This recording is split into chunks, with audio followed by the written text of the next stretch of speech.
அன்னை வென்றவன் எவனும் உன்னை வெல்லலாம். மன்னனாயினும் கவிதை மன்னனாயினும் அவன் மாறி மேய்க்கும் திருவனிடம் பணிவதும் உண்டு. தன்னை வென்றவன் எவனும் உன்னை வெல்லலாம். எழுத்து என்பது உனக்கு எவன் கொடுத்தது? அறிவு என்பது உனக்கு யார் கொடுத்தது? எழுத்து என்பது உனக்கு எவன் கொடுத்தது? அறிவு என்பது உனக்கு யார் கொடுத்தது? கல்வியால வளர்ந்தவர் ஞானமும் உண்டு. ஈசன் கருணையால பிறந்தவர் கவிதையும் உண்டு. தன்னை வென்றவர் எவனும் உன்னை வெல்லலாம்.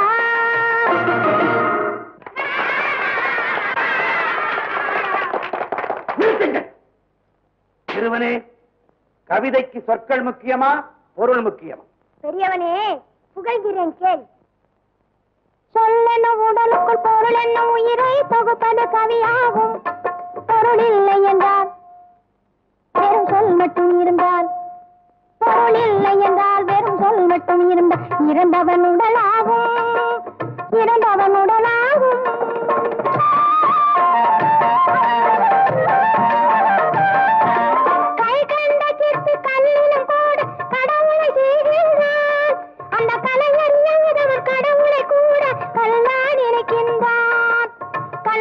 கிடப்பது சொல்லாகும். அதில் கடவுளை வடிப்பது பொருளாகும். சொல்லும் பொருளும் இணைந்து வந்தால் சுவையுள்ள கவிதை உருவாகும். சுவையுள்ள கவிதை உருவாகும். சொல்லெனும் உடலுக்குள் பொருள் என்னும் உயிரை தொகுப்பது கவியாகும். பொருள் இல்லை என்றால் பெரும் சொல் மட்டும் இருந்தால் இறந்தவன் உடலாகும். இறந்தவன் உடலாகும். சிறு பயலே, இறைவன் படைப்பில் ஒருவன் ஏழையாகவும் மற்றொருவன் பணக்காரனாகவும் படைக்கப்படுவது ஏன்? பெரிய பயலே, நவீன்கிறேன் கேள். பூமியை படைத்தவன் இறைவன், அதில் வேலியை போட்டவன் மனிதன். பூமியை படைத்தவன் இறைவன், அதில் வேலியை போட்டவன் மனிதன். வளத்தை படைத்தான் இறைவன், அதை குவித்துக் கொண்டான் ஒரு மனிதன். இது ஆதிக்கக்காரர்கள் வழியா, இதில் ஆண்டவன் மீதினில் பழியா? இது ஆதிக்கக்காரர்கள் வழியா, இதில் ஆண்டவன் மீதினில் பழியா? பூமியை படைத்தவன் இறைவன்.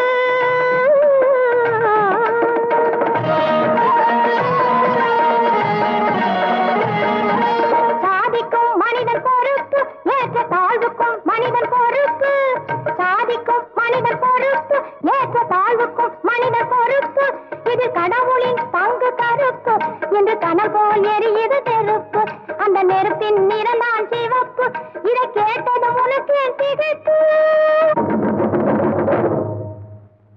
அரசே, இப்போது நான் கேட்க போகும் கேள்வியால் பயன் பஞ்சாய் பறந்தோட போகிறான். அட அப்பனே, எங்கே இதற்கு விடை கொடு பார்க்கலாம்? கலியுகத்தின் முடிவு எப்போது என்று உன்னால் கூற முடியுமா? அட சொற்பனே, சொல்கிறேன் கேள். அறிவுடைய மனிதர்களும் அகந்தையனும் தேரேறி ஆதிக்கம் செய்யும் நேரம். அன்புடைய நங்கையரும் அகமுடைய நாயகனை அடிமை போல் எண்ணும் நேரம். கரையுடைய நெஞ்சினரும் திறனுடைய கவிஞர்களை காலால் உடைக்கும் நேரம். காற்று புயலாகவும் கலியுகம் முடியும் நேரம்.